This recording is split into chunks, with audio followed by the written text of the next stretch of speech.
بہت ساری بیماریاں جو ہمارے لوگوں میں آتی ہیں صرف اس وجہ سے آتی ہیں کہ زکوٰۃ ادا نہیں کی ہوتی۔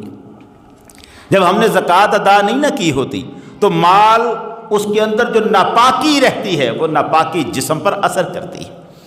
اس مال سے ہم جو کچھ کما کے کھا رہے ہوتے ہیں وہ ہمارے جسم و روح پر اثر انداز ہوتا ہے۔ اس لیے ہمارے کہیں بیماریاں آتی ہیں، کہیں معذوریاں آتی ہیں، کہیں جسمانی بیماریاں، کہیں ذہنی معذوریاں، کہیں روحانی بیماریاں۔ گندے عقیدے آ جاتے ہیں کیونکہ مال ناپاک کھایا ہے، دلوں میں نفرتیں آ جاتے ہیں کیونکہ مال ناپاک کھایا ہے۔ ایک ہے حرام جس سے اللہ نے منع کر دیا ایسا نہ کھانا، ایک ہے کہ چیز تو حلال تھی مگر کوئی گندگی اس کے ساتھ لگی ہوئی ہے، چیز خود حلال ہے اس کے ساتھ کوئی گندگی لگی ہوئی ہے، اس گندگی کو صاف کر کے کھاؤ نا، ناپاک کیوں کھا رہے ہو؟ تو پروردگار عالم نے قرآن مجید میں زکوٰۃ کی حکمت یہ مقرر فرمائی ہے کہ اس کے ذریعے سے ان کو پاکیزگیاں عطا فرمائی جائیں گی۔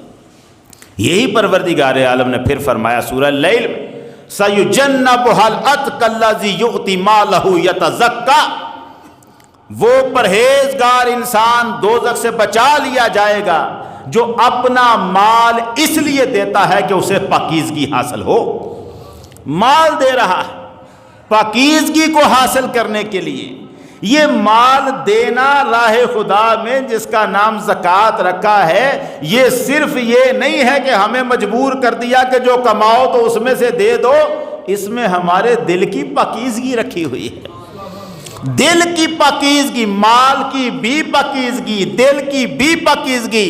بڑا پیسہ پاس آ جاتا ہے، حرص ختم نہیں ہوتی، بڑا مال آ جاتا ہے مگر لالچ طمع ختم نہیں ہوتا۔ کسی کے پاس پیسہ یا اس کی تھوڑی سی حالت بہتر دیکھ کر حسد کڑن پیدا ہو جاتی ہے، دل پاک نہیں ہوتا۔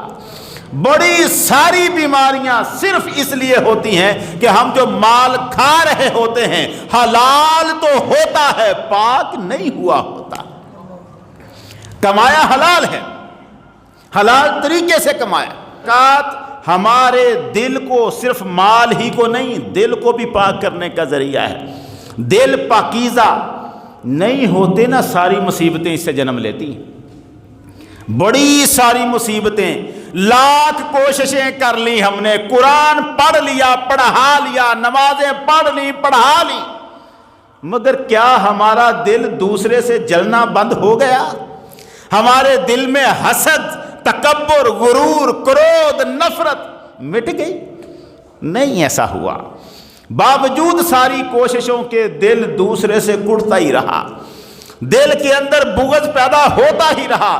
وہ کیا کہتے ہیں، ساری جگہوں سے بچ گئے آپ نے کانوں میں روئیاں رکھ لی، نہیں سنی، کسی کے خلاف بات نہیں سنی، بڑی ہمت کی۔ تو آئیں اپنے گھر میں بیوی کھڑی ہے وہاں اسی کام کے لیے، وہ کسر پوری کر دے گی، آپ کو رہنے نہیں دے گی اس قابل کہ آپ کسی کے خلاف سنیں نہ۔ یہ کام ہوتا ہی رہے گا، اور جب آپ سنیں گے تو آپ کا دل تو پہلے ہی تیار ہے اس کا اثر قبول کرنے کے لیے۔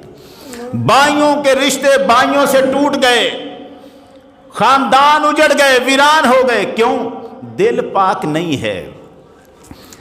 نفس چور اندر دا باہو، نہیں مردہ باج فقیراں۔ وہ فقیر جنہوں نے سب کچھ قربان کیا ہے راہ خدا میں، دل تو ان کے پاک ہوتے ہیں۔ یہ دل کی پاکیزگی کا ذریعہ ہے زکوٰۃ۔ زکوٰۃ دینا اب جب اتنا ضروری کام تھا، بڑا ضروری تھا، ہم ابھی آتے ہیں اس پر بھی کہ کس نے دینی ہے، کس کو دینی ہے، مگر یہ ہے کہ جو اتنا ضروری کام ہے اس کے کچھ معاملے سخت بھی ہیں، یہ نہ دی جائے تو کیا ہوگا؟ یہ بھی ایک بڑا مسئلہ ہے۔ وہ میں نہیں اگر دیتا فرض کر لیں تو گناہ ہی ہے نا، تو میں 100 بار جھوٹ بولتا ہوں دن میں، اس کے بھی تو گناہ ہے نا، 100 بار لالچ دھوکہ سارا کچھ کرتا ہوں، ایک زکوٰۃ نہیں دیتا تو کیا ہوگا؟ یہ زکوٰۃ نہ دینا، امام حسین علیہ السلام نے فرمایا بندہ بڑا نیکوکار ہو، بڑا نیکوکار ہو، دل کا بخیل ہو، اللہ اس کو دشمن رکھتا ہے اپنا۔ دل کا بخل ایسی چیز ہے کہ پروردگار اس کو پسند نہیں فرماتا، دل کے بخیل کو۔ دل کھلا ہونا چاہیے، دل سخی دریا سخاوت والا ہونا چاہیے۔ وہ دل ہمارے جو بند ہیں انہیں کھولنا ہے ہم نے۔ اب معاملہ یہ ہے کہ اس زکوٰۃ کو ادا کرنے کے جو حکم ہیں اتنے سخت، 82 مرتبہ قرآن مجید میں زکوٰۃ ادا کرنے کا حکم دیا گیا ہے۔ 82 مرتبہ زکوٰۃ ادا کرنے کا حکم کیا سمجھتے ہیں؟ پروردگار اسے کوئی معمولی کام سمجھ رہا ہے؟ اب زکوٰۃ ادا نہیں کی کوئی بات نہیں، وَلَا يَحْسَبَنَّ الَّذِينَ يَبْخُلُونَ بِمَا آتَاهُمُ اللَّهُ مِنْ فَضْلِهِ هُوَ خَيْرٌ لَهُمْ بَلْ هُوَ شَرٌّ لَهُمْ۔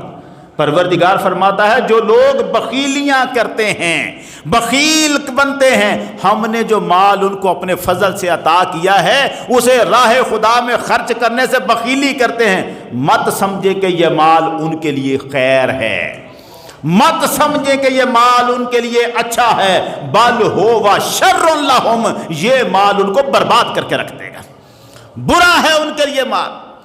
ہمارے ہاں جس کا اونچا بنگلہ ہوتا ہے نا، بڑا برا کما رہا ہوتا ہے، حرام کما رہا ہوتا ہے، تو ہم لوگ بات کرتے ہیں اللہ کی بڑی رحمت ہے اس پر۔ ہر پیسہ رحمت نہیں ہوتا، ہر پیسہ رحمت نہیں ہوتا، پیسہ وہی رحمت ہوتا ہے جو اس کی پسند اور مرضی سے لیا گیا ہو، جو اس کے حکم کے خلاف چل کے لیا گیا ہو، وہ جتنا مرضی ہو وبال ہے، برباد کر دے گا۔ سَيُطَوَّقُونَ مَا بَخِلُوا يَوْمَ الْقِيَامَةِ مَا بَخِلُوا بِهِ يَوْمَ الْقِيَامَةِ، یہ قیامت کے دن جو بخیلی کر کے تو نے جوڑا ہے نا، پروردگار فرماتا ہے گلے کا ہار بنا دیا جائے گا، تیرے توق بنا کے گلے میں پہنا دیا جائے گا، جان نہیں چھوٹے گی۔ سرکار دو عالم صلی اللہ علیہ وسلم نے ارشاد فرمایا من آتاہ اللہ مالا فلم یؤد الزکوٰۃ، جس کو اللہ نے مال عطا کیا اور وہ اس میں سے زکوٰۃ ادا نہیں کرتا، مُثِّلَ لَهُ يَوْمَ الْقِيَامَةِ شُجَاعًا أَقْرَعَ لَهُ زَبِيبَتَانِ، سرکار نے فرمایا قیامت کے دن اس کا یہی مال ہوگا، ایک بڑے گنجے زہریلے سانپ کی شکل میں کھڑا ہو جائے گا، اور یہ زہریلا سانپ لہو زبیبتان، اس کی آنکھوں پر 2 کالے نشان ہوں گے، یاخذہ بلہزمیہ، اس کے دونوں جبڑوں کو پکڑ کے کھول دے گا اور پھر کہے گا انا مالک و انا کنزک، میں ہوں تیرا وہ مال جو تو بچا بچا کے رکھ رہا تھا، میں ہوں تیرا وہ خزانہ جو تو نہیں دے رہا تھا راہ خدا، تو زکوٰۃ دینے سے انکاری تھا۔ یہ آسان کام نہیں ہے کہ ہم نے پروردگار کے حکم کو چھوڑا، زکوٰۃ کو روکا اور کچھ پوچھا نہیں جائے گا، کوئی اس کی ہم سے نہیں پوچھ گچھ ہوگی، اس کی پوچھ گچھ ہوگی، دنیا میں بھی تکلیف ہوگی، آخرت میں بھی تکلیف ہوگی۔